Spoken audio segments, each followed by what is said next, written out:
Eh ben salut, c'est Fred, un des 100 podcasts. On se retrouve aujourd'hui pour le 4e épisode de la série Process dédiée au jeu de rôle Arcana. On se retrouve avec Simon de la structure Angel jeu de rôle pour discuter de la partie vraiment plus éditoriale, tout le travail qu'il y a derrière, etc. Ça va être l'occasion de faire connaissance et puis de voir un petit peu ce travail de l'ombre qu'on n'a pas tout le temps tous les échos. Écoute, déjà Simon, je te remercie énormément d'avoir accepté cette petite invitation. Merci à toi pour l'opportunité. Et puis écoute, on va commencer tout de suite avec notre première question, qui est celle de la présentation. C'est un grand classique, hein. Qui es-tu? Et puis surtout, qu'est-ce que c'est Angel Dust JDR? Parce que j'ai vu que c'est une nouvelle structure éditoriale, donc si tu peux nous en parler un petit peu. Ouais, bien sûr.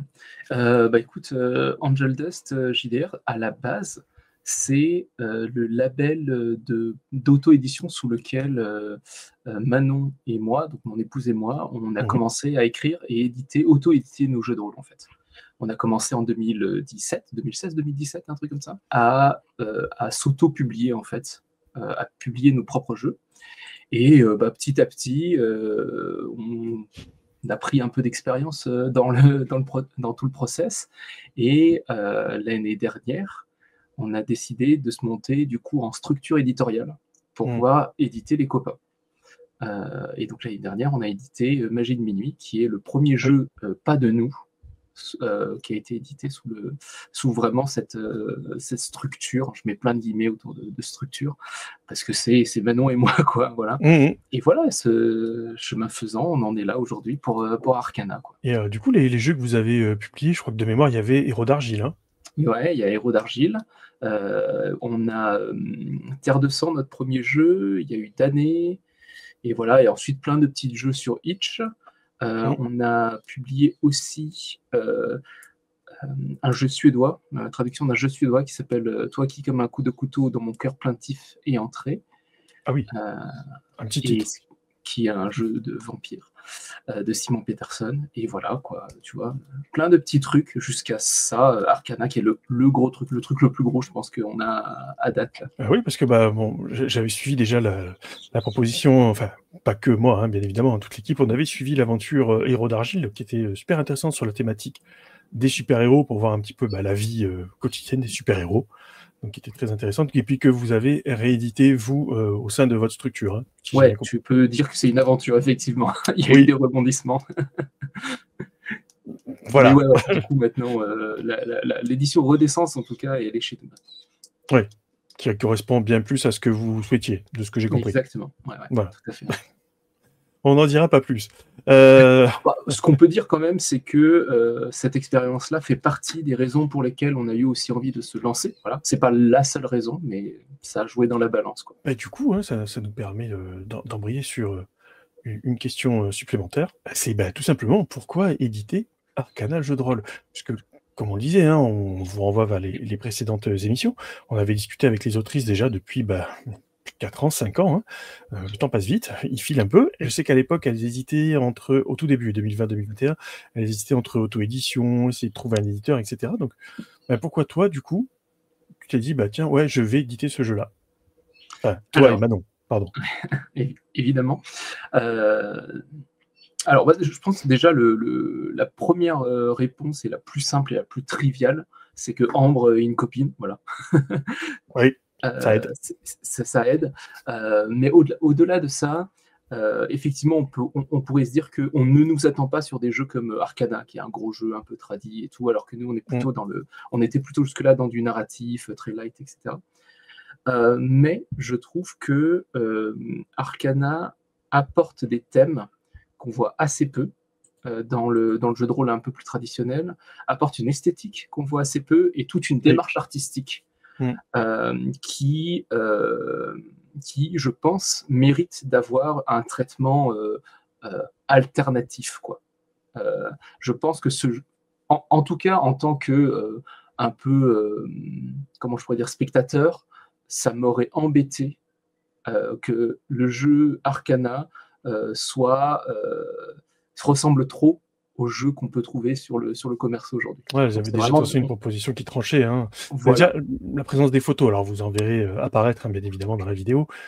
Déjà par les photos qui sont super travaillées, quoi, ça c'est incroyable. Alors, toute proportion gardée, hein, ça a une petite touche un peu Vampire V5, quand même. Toute proportion gardée, Ah effectivement. oui, oui, oui, oui, bah, évidemment. Mais c'est vrai que ça renvoie à une imagerie qui est, enfin, qui tranche, parce que c'est pas des choses qu'on a l'habitude de voir. Donc, enfin, moi, en plus, moi, je reconnais des endroits du Ah, Sud-Est, donc, bah, forcément, ça me parle un peu plus. Voilà. On voit la maison carrée à Nîmes, hein, par exemple. Je dis ça, je par dis rien. exemple.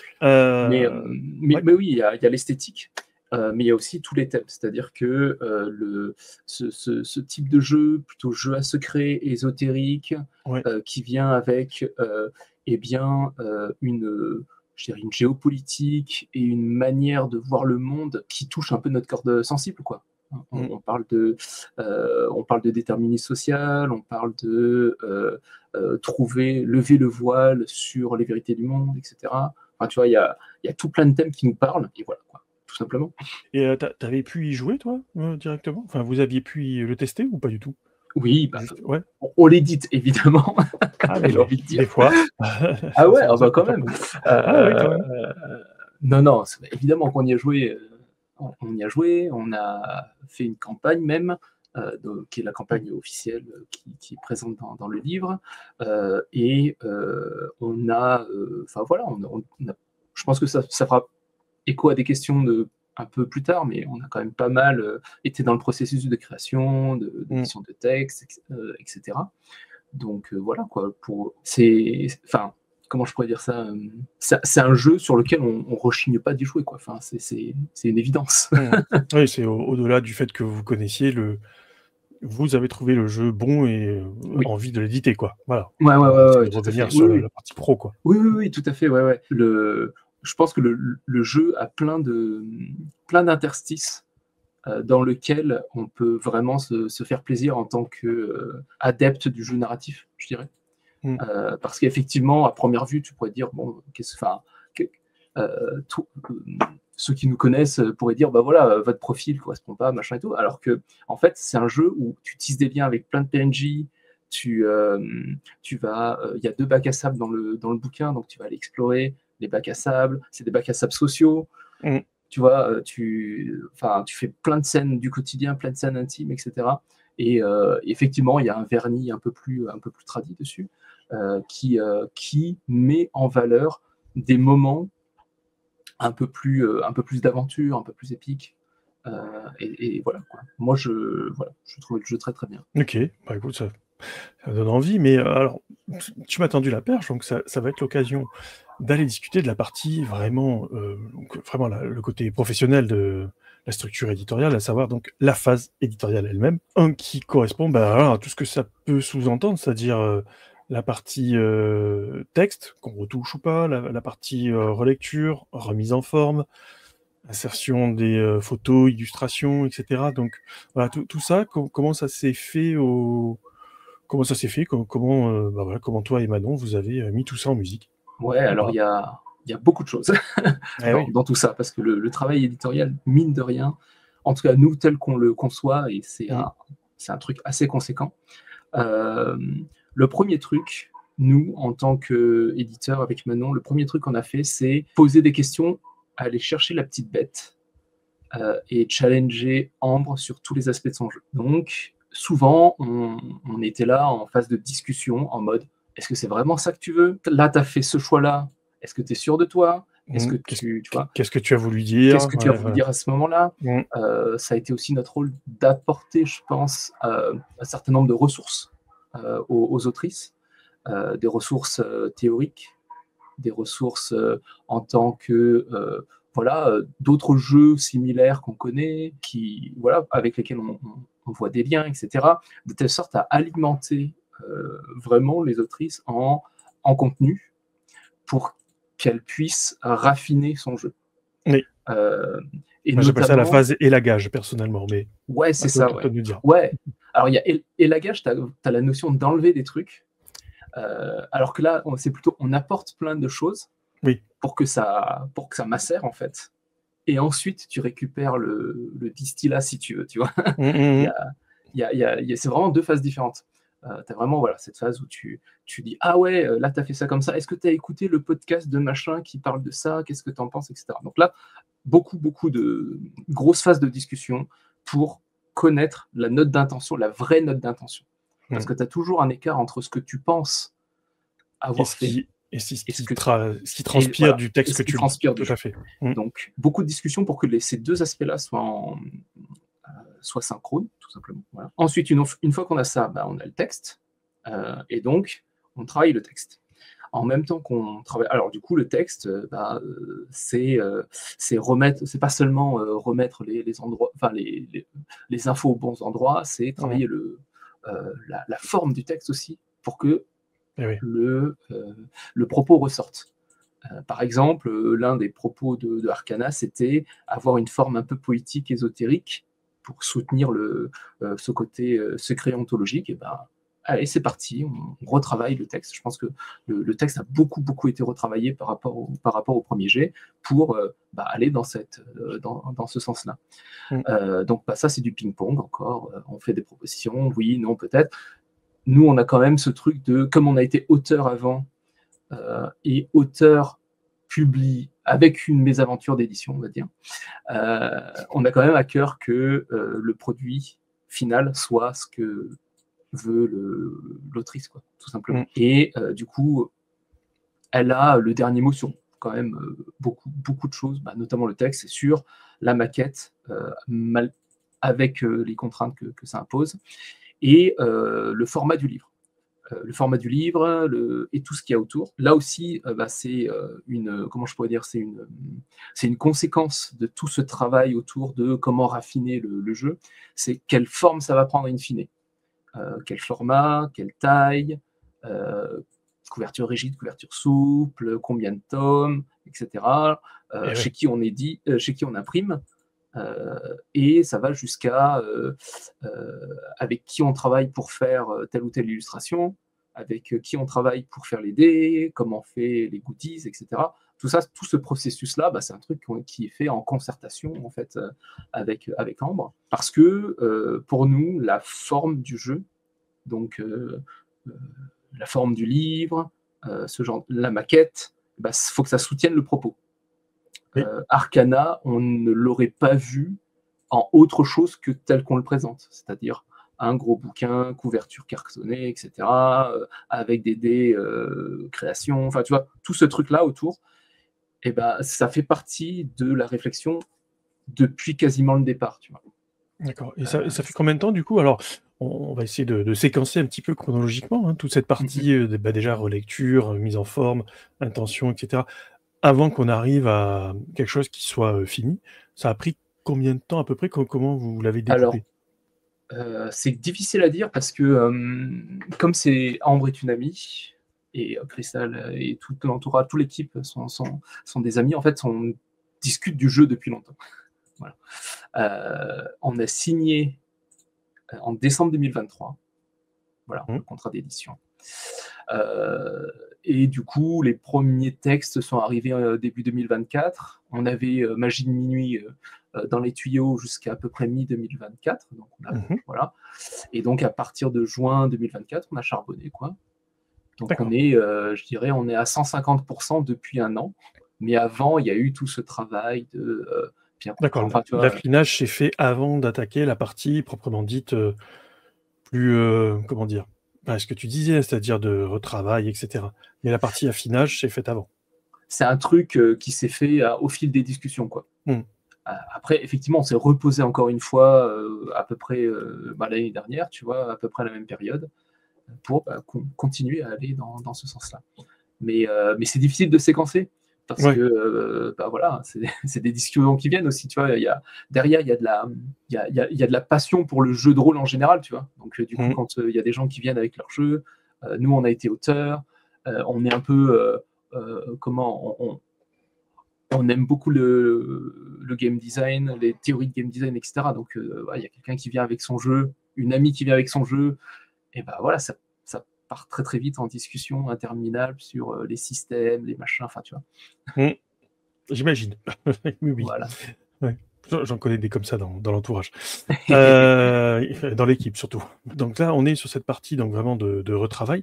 Sur la partie maquette, Ouais. pareil, ça s'est fait assez rapidement. Vous aviez, l'idée, enfin elle avait l'idée Et la mise en forme, ça s'est fait comment, ça aussi? Alors c'est moi qui fais la maquette et Ouais. la maquette, on a fait quelques essais au départ, Mmh. peut-être, je sais pas 3-4 tests, de maquette et pareil, voilà, ça s'est affiné, mais assez vite quand même. D'accord. Voilà, parce qu'il fallait une maquette qui soit à la fois, comment je pourrais dire? Compatible avec l'esthétique, donc l'esthétique photo et cetera, tu vois? Mmh mh. Et à la fois qui aille dans ce sens un peu, ésotérique, jeu à secret et cetera et à première vue, tu vois, c'est des choses qui sont pas forcément évidents à aller chercher. Je me souviens des tout premiers essais de maquettes, c'était, on avait essayé avec des fonds parchemin, des fonds texturés, des machins et tout Ouf! et Ah oui. et on s'était dit: «Ah» ouais, tu vois? Ou Ouais. avec des enluminures, des trucs comme ça et Mmh mh. tu vois, on est allé assez loin dans les tests et puis bon, bah, finalement, c'est quelque chose d'un peu plus sobre, mais au moins les photos ressortent super bien, Ouais, ce que j'allais dire, tiens, au niveau du fond, plutôt fond blanc ou plutôt fond noir? Vu l'ambiance, c'est pour ça que je pense au fond noir. Oui. les 2 mon général. Ouais, OK. D'accord. Il y a les 2, dépendant du type de texte. Parce que OK. dans la maquette, c'est pas que, la mise en forme, il y a tout un langage en fait de maquettage quoi, Mmh. où, tu dois faire passer certains types d'informations de manière visuelle. Avant même que tu ne lises le contenu, il faut que le lecteur il puisse savoir: «OK, là on est plutôt sur, du lore Du du texte, là on est du plutôt sur des conseil, règles, voilà, là on est des plutôt sur exemples ci, on est et plutôt sur cetera. ça» Mmh. et donc du coup, voilà, du coup, on a utilisé, la couleur des fonds pour, délimiter certains trucs. Alors tiens, la question qui tue, index et glossaire? Il y a, pas non. Mmh. Table des matières et signé pour le PDF, normal, Mmh mh. mais pas d'index. Toujours intéressant, quoi, hein. C'est vrai que ça fait partie de ce que tu disais, hein, les choix de game design et cetera Exactement. aussi de voir, bah, comment on met en musique en fait, une idée à la base, Mmh mh. comment elle se conceptualise et puis qu'elle arrive ensuite, bah, il faut la rendre, physiquement possible et petite question, ouais, qui a voilà, qui rentre dans cette partie phase éditoriale. Vous travaillez avec quel logiciel? Si ça peut donner des idées à d'autres, Ah oui, pourquoi pas? nous on est sur, Affinity Affinity Publisher, Publisher, ouais. Affinity, Ouais. ouais. Pour la simple et bonne raison que c'est un logiciel que tu payes une seule fois, contrairement Exactement. à InDesign, Mmh. On n'en dira et pas qui est plus. beaucoup plus, comment je pourrais dire? Qui est beaucoup plus ergonomique que, Scribus par exemple, ou ce genre ou Oui, des alternatives gratuites. oui, oui. Alors moi étant, libriste et linuxeur, de cœur, ça me fait un peu mal de travailler sur Windows, mais bon, on peut pas faire mieux pour l'instant. Non, non, je m'étais amusé à tester Scribus effectivement et il y a pas photo quand tu vois comment tourne C'est Affinity. compliqué. Ouais, Ouais, ouais, voilà. C'est en termes d'ergonomie puis de facilité aussi d'utilisation tout simplement. exactement. Voilà, ça s'arrête là. OK, bah, écoute, merci pour ça. On va passer bah, du coup, là, on était sur la partie, mise en musique en fait, hein, Mmh mh. du jeu pour qu'il devienne physiquement quelque chose. On va passer maintenant à une autre question, toujours dans la phase éditoriale et donc on va aborder cette partie plus, physique, qui est la partie fabrication elle-même. Enfin, en tout cas, préparation de la fabrication. Donc qu'est-ce que c'est un BAT? En quoi c'est différent d'un PDF? Spoiler alert, c'est différent. Voilà. On ne donne pas un BAT, comme on donne un PDF, ça n'a rien à voir. Donc voilà, comment tout ça, ça se met en place et surtout, bah, une fois que vous avez affiné la proposition, la forme que vous voulez donner, aux ouvrages, les devis, quels imprimeurs, où vous imprimez et cetera. Voilà, ça Mmh. ça fait beaucoup de questions en une, hein. Ouais, non, mais en fait, tout ça, pour moi, c'est la même question qu'avant parce que c'est Mmh, des trucs qu'on a tout à fait. réfléchi au moment de faire le jeu. Parce que c'est une évidence pour nous que la forme et le fond doivent être en harmonie. Et aussi, bah, ça se fait au fil des rencontres avec les gens, en festival et cetera, quoi.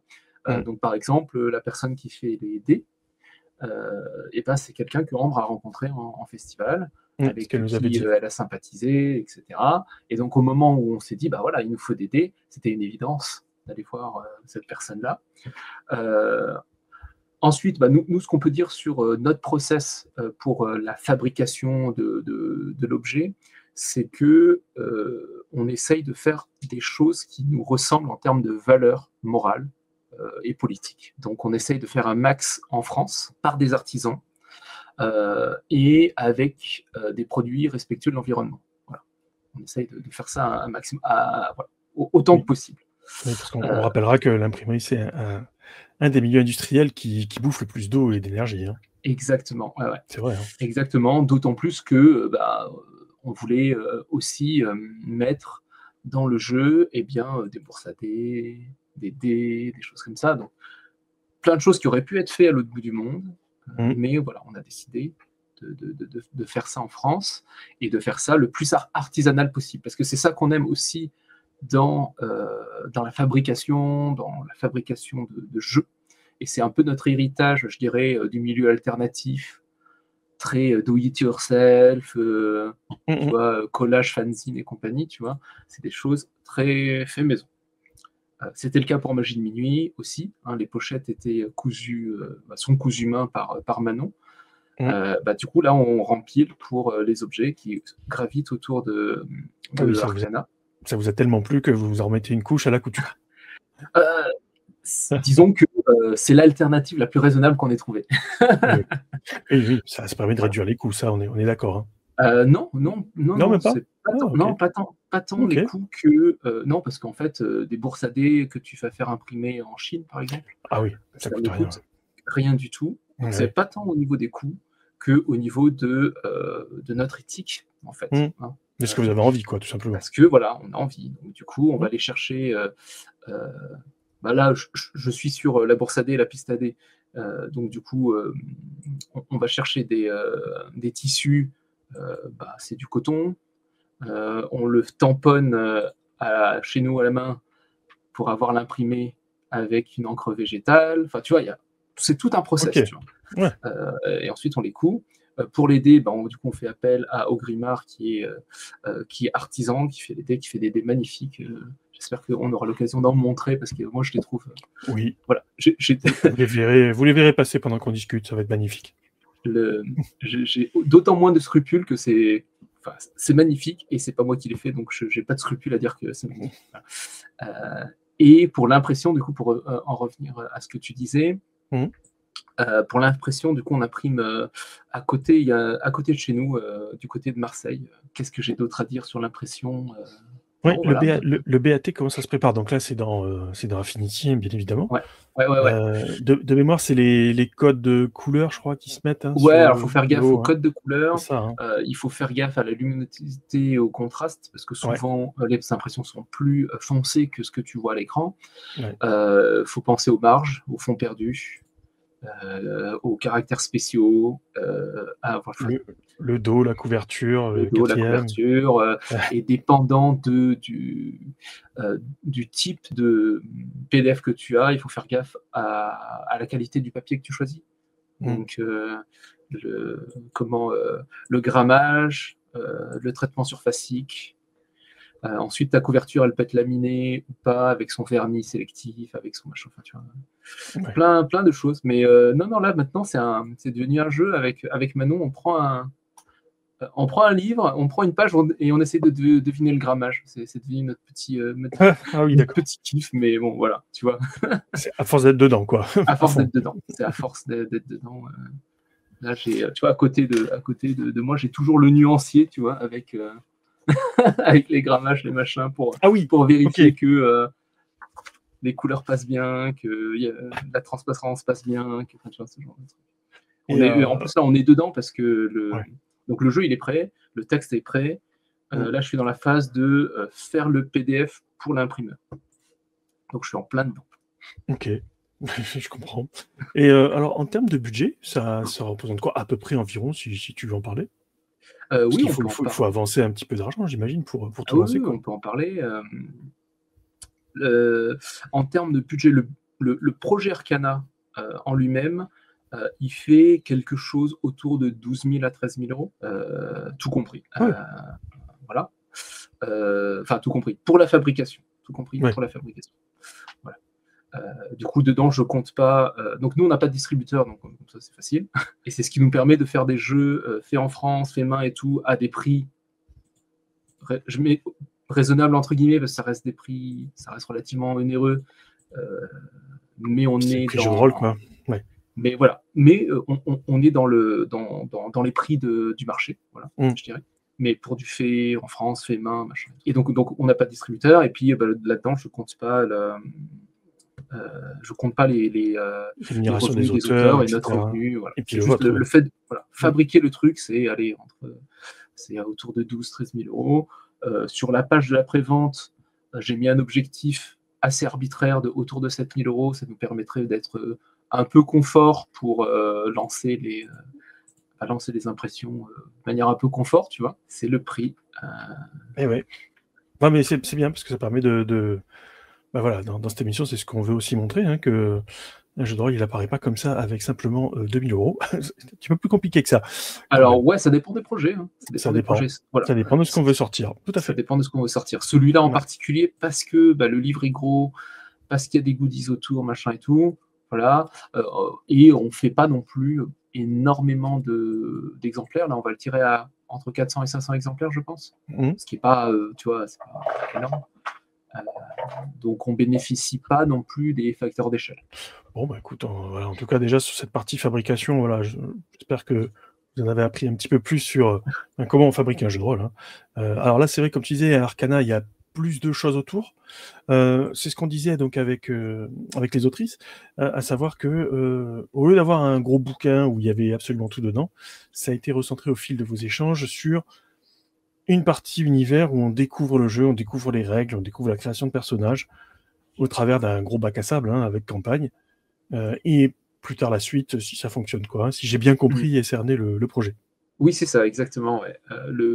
Là, ce qu'on propose, c'est le livre 1, en gros, Mmh. où il y a donc une grosse campagne qui est composée de 2 bacs à sable, dans lequel tu vas jouer, tu vas à la fois jouer les bacs à sable et à la fois faire ton personnage. Tu vois, c'est une sorte d'entrée en matière diégétique, quoi, Mmh. dans l'univers, de telle sorte à ce que quand tu joues, tu n'as pas besoin de lire ton pavé de, ton pavé de lore, quoi. Ouais. On retrouve un petit peu ça, hein, ces derniers temps même dans des gros jeux, hein. Tu vois, par exemple, dernièrement, L'Appel de Cthulhu, où tu débutes les règles avec un livre-jeu Mm. et il y a eu pareil aussi chez Studio Agathe, par exemple. On voit de plus en plus cette tendance. Alors, on passe par le livre-jeu parce que ça renvoie à des choses un peu connues, mais qui sont toujours utiles, où effectivement, on essaie de te faire découvrir et l'univers et les règles différemment que de te farcir le gros pavé de 600 pages. Tout à fait. Donc c'est plutôt agréable. Après, Ça on va pas se rejoint le mentir, le MJ, il va devoir se farcir le bouquet, le pavé, Ah bah hein. oui, quand On va même. pas se mentir. Il vaut mieux, généralement. Bah, du coup, tu m'as lancé une autre perche. Ça nous permet d'aborder une autre question qui est assez fondamentale quand on est en gestion de projet, justement pour sortir un jeu ou n'importe quoi d'autre en objet culturel, et puis je veux dire, quel que soit l'objet, c'est la phase communication. Donc bah, justement, comment vous avez mis ça en musique chez Angel Dust? Alors, la communication, il y a 2 choses. On hérite quand même pas mal de toute la dynamique que l'équipe d'Arcana a mis en place. Ouais, c'est Euh, vrai. Parce que avant qu'on signe le contrat, avant qu'elles décident de nous faire confiance, elles avaient déjà une petite communauté, leur réseau, elles font pas mal de shorts ou de réels, de petites vidéos, de machin, donc elles communiquent quand même pas mal en Beaucoup plus de sur salons des et de festivals. plateformes, Ouais. ouais, les festivals, en plus sur des plateformes sur lesquelles, bon, moi je suis pas forcément très à l'aise, quoi. Je fais Mhm. mon vieux là, mais j'ai appris à utiliser Instagram avec l'équipe d'Arcana. Ah oui, Tu vois, je suis pas très réseaux sociaux, on n'est pas très réseaux bon. sociaux en Bah, général. bientôt TikTok, quoi. Ouais, on n'y est pas encore. Ouais, c'est autre Euh, chose. Nous, notre manière de communiquer, c'est, enfin, on a quelques réseaux, quoi. On a Facebook, on a un serveur Discord, on a Mastodon et Blue Sky et ce genre de trucs.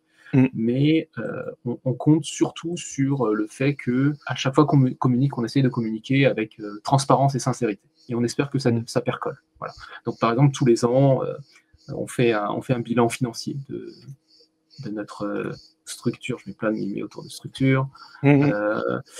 Voilà, et puis on se positionne politiquement. On a signé la tribune contre l'extrême droite, par exemple, ce genre de choses. Et on balance ça sur les réseaux, mais voilà, il n'y a pas de plan de communication en Mm. particulier, et on compte sur notre que les gens soient attirés par la sincérité qu'on Oui, déploie sur les plus par l'effet boule de neige, communication Voilà, c'est ça. entre personnes intéressées, quoi. Exactement. Je pense que c'est pas la même approche, côté équipe Arcana qui elles, elles ont, une personne dédiée aux réseaux sociaux. Elles ont, Oui, une community manager, ouais. ouais, donc du coup, tu vois, c'est pas tout à fait la même approche, la même manière de parler à sa communauté et je pense qu'elles sont vachement plus efficaces que nous en vrai sur, en tout cas sur, sur le reach quoi, sur la portée de leur message et Et je pense qu'on ouais. touche pas les mêmes personnes tout simplement aussi, tu vois? Oui, oui, tout à fait. Mais c'est un peu le but aussi. Et justement, au niveau des différents médias rôlistes, quels qu'ils soient, hein, que ce soit ce qui reste de presse, YouTube, Twitch, podcast, et j'en passe, et des meilleurs, ça s'est fait comment? Ou pas?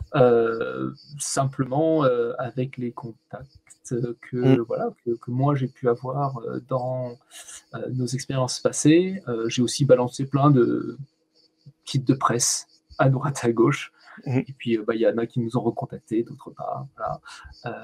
Mais bon, le milieu est assez petit, on va pas se on va pas se mentir. On se croise, Oui, on oui, oui. cause et donc du coup, tu sais qui on est, ou les gens savent qui on est Mmh. et voilà. C'est, bon, pour Arcana, il y en a eu des gens qu'on ne connaissait pas et qui ont fini par nous recontacter. Mais souvent, c'est des gens, c'est des têtes connues, quoi, tu vois. Le monde est petit en vrai, hein. Oui, oui, oui. Oui, oui, tout à fait. Sur le jeu de rôle, clairement, hein, donc on voit un petit peu les mêmes, donc bon, après, il y en a certains, ça fait plaisir, hein, donc ça nous permet d'aborder presque la dernière partie, à savoir le choix de la précommande. Parce qu'effectivement, donc, vous avez misé, alors, on rappelle, un financement participatif, précommande, en France, c'est un peu la même chose. Juridiquement, j'entends. Après, dans les faits, c'est un petit peu autre chose. Donc, vous avez fait le choix de la précommande sur votre site, et donc, du coup, de ne pas passer par l'intermédiaire type Ulule, GameOn, GameFound, etc., etc. Donc ça, c'est pareil, c'est quelque chose que vous avez réfléchi en amont, comment ça Tout s'est à fait, passé? ouais. Ouais, tout à fait. C'est un truc qu'on réfléchit en amont. Les financements participatifs, c'est vraiment quelque chose sur lequel on a un peu de mal. Voilà, on n'est pas très fan de ce genre de financement pour plein de raisons. La première, c'est la course à la consommation. Voilà. Euh, le système fait que, avec les paliers qui tombent, avec les comment euh, le, le fait d'être poussé à consommer et donc de propager pour faire tomber encore plus de paliers, etc. Et du coup, toutes les, moi j'appelle ça des dérives. Je suis peut-être un peu violent, mais toutes les dérives que ça porte, du genre euh, proposer des jeux financés à un coût très très bas, histoire Mmh. de péter le premier palier en quelques heures, de telle sorte à être mis en avant. Et, enfin, tu vois, Et oui, c'est tout par les un, algorithmes, etc. Bah oui, oui, voilà, bien c'est évidemment. tout un système euh, que je comprends. Je comprends que, et je lance pas la pierre aux gens voilà, Mmh. qui, qui passent par des crowdfunding ou des auteurs, des éditeurs qui passent par le crowdfunding. Nous, c'est pas notre cas. Et donc, on ne veut pas alimenter ce truc-là de surconsommation et de la peur de rater, là, le fear of missing out, le fait d'être embarqué dans la hype et oui, oui, il faut acheter, machin, t'es dans la hype. Et voilà, c'est vraiment pas notre manière de faire. Donc, on Ou fait des d'être précommandes. financé avec une somme trop basse pour ce que le projet coûte réellement. Ça aussi, En c'est un gros plus, tu vois, danger. Ah ouais, dangereux, hein. réellement. Et un autre truc, alors je râle sans râler, mais c'est des structures qui sont euh, sur lesquelles tu peux avoir à la fois des petits éditeurs et des gros éditeurs qui n'ont pas du tout le même poids médiatique, financier, enfin tu vois. Et c'est difficile de s'y faire sa place en tant qu'éditeur indé. Puis ça dépend des plateformes. Et aussi une chose, pareil, parce que je pense que les gens qui nous écoutent ne le mesurent pas non plus, pour s'être intéressés, ça a un coût aussi, Ah oui, d'être sur une tout à fait. plateforme. Hein, donc que ce soit Ulule, alors qui en plus, depuis qu'ils ont avalé, voilà, petit aparté, hein, depuis qu'Ulule a fusionné avec KissKissBankBank, du coup, il faut payer la fusion. Et vous avez une espèce de, c'est pas une taxe, mais des coûts supplémentaires en tant qu'acheteur. Voilà. Donc un pourcentage à payer en plus du pledge. Donc ça, il faut déjà le mesurer. Puis ça a un coût pour vous en tant que structure Ça, ouais, ça éditoriale. coûte de l'autre côté aussi. Ouais. tout à fait. Et voilà. Et pareil pour Game on Tabletop, et pareil pour Kickstarter, et pareil pour GameFound, etc., etc. Multiplier ça par le nombre de plateformes. Il y en a quand même pas mal, hein. Crowdfunder, BakerKit, Kickstarter. Oui, Il y en a tout à sûrement fait. d'autres. Tout Je à pense fait, que j'ai tout fait à le tour fait. quand même. Mais bon, voilà, tu vois, c'est vraiment un truc, ouais, on va dire éthique, ou en tout cas philosophique, quoi. Et donc, pour nous, et là, on est peut-être un peu vieux jeu sur la définition de l'éditeur, mais un éditeur, pour moi, c'est quelqu'un qui met en avant un produit culturel, qui y croit, et donc qui assume le risque, qui prend le risque. Donc ensuite, fait une précommande pour savoir à peu près quelle quantité il imprime. Exactement. C'est vrai, alors voilà, pareil, toute proportion gardée, c'est ce qu'on voit aussi ces derniers temps sur Ulule avec des structures éditoriales qui n'ont rien à voir, hein. C'est typiquement Mad Movies, L'écran fantastique, ce genre de revues qu'on connaît un petit peu tous, et qui te font de la précommande sur certains types de revues, des hors-séries, des choses comme ça, parce que le coût pour le sortir, il est un peu différent, et que il faut arriver à calibrer une production pour éviter les retours. Qu'on n'a pas dans le jeu de rôle, mais quand même, il faut l'avoir en tête aussi. Et donc, vous avez fait ce choix évident assez rapidement, et pareil en Ouais, termes de pour nous, coût. c'était une évidence. Ouais. Ok. Et cette précommande, alors, elle a commencé quand exactement? Parce que là, au moment où sera diffusée, elle a déjà commencé. Donc, tu peux nous donner les périodes? Elle a commencé le 17 juin. D'accord. Si je ne m'abuse. Et elle se termine le 5 juillet. Ok. Écoutez, quand vous verrez cette émission, il restera encore je dirais une bonne semaine avant la fin du financement. Donc, on aura l'occasion d'en rediscuter avec toute l'équipe, hein. On va caler ça très rapidement. Et puis, l'avantage de la précommande aussi, j'ai oublié de le préciser, mais c'est que le jeu va sortir quoi qu'il arrive. Exactement. Il n'y a pas de risque que le jeu n'arrive pas, qu'on vous rembourse, etc. Le jeu arrive, et le jeu arrive vite, parce que le jeu est prêt, quoi. Alors, on a juste besoin d'un petit coup de pouce pour faire le chèque à l'imprimeur, en gros. Donc voilà, on est à ça de sortir le jeu, quoi. Ouais, et puis aussi, ça permet, une fois que la préco est remplie, de voir venir aussi pour l'avenir du jeu, tout simplement. Et ce qui est toujours très important, quoi. Surtout que c'est un livre 1, donc. Exactement. Écoute, on arrive à la fin de cette émission, hein, qui parlait vraiment de la partie éditoriale, hein, de la production d'Arcana, le jeu de rôle. Ce qui s'est dit aujourd'hui vaut un petit peu pour, j'allais dire, quasi toutes les productions rôlistes, bien évidemment, mais c'était bien de faire cet éclairage sur Arcana qui est en cours de préco. Est-ce que tu as des souhaits particuliers, au-delà du fait que ce serait bien que ce soit complètement financé pour que vous soyez un peu plus tranquille pour la partie fabrication? Une bonne question, ça. Est-ce que j'ai des souhaits? J'ai plein de souhaits, hein, mais Oui. On va pas abattre le capitalisme tout de suite, et on va pas inverser les courbes de température non plus. Donc, pas tout de suite. Je vais reprendre je vais reprendre une devise de quelqu'un que vous reconnaîtrez sûrement, et je vais dire: jouez plus et râlez moins. Voilà, c'est déjà pas mal. Effectivement. Écoute Simon, on arrive donc à la fin de cette 4e émission Process, sur la partie édition cette fois-ci. Et il me reste à te remercier grandement. Merci à toi. À remercier Manon aussi, qu'on n'a pas vu, mais qui est dans le coin. Hein, voilà. Son esprit flotte. Voilà. On entendait les grillons, c'était magnifique. On vous remercie toutes et tous d'avoir suivi cette 4e partie de l'émission Process dédiée à Arcana. On se retrouve très rapidement pour la suite. N'hésitez pas à nous faire vos retours. Et d'ici là, on vous souhaite bon jeu. Et puis n'hésitez pas à précommander, on vous mettra les liens dans la vidéo. À très bientôt. Salut. Bye bye.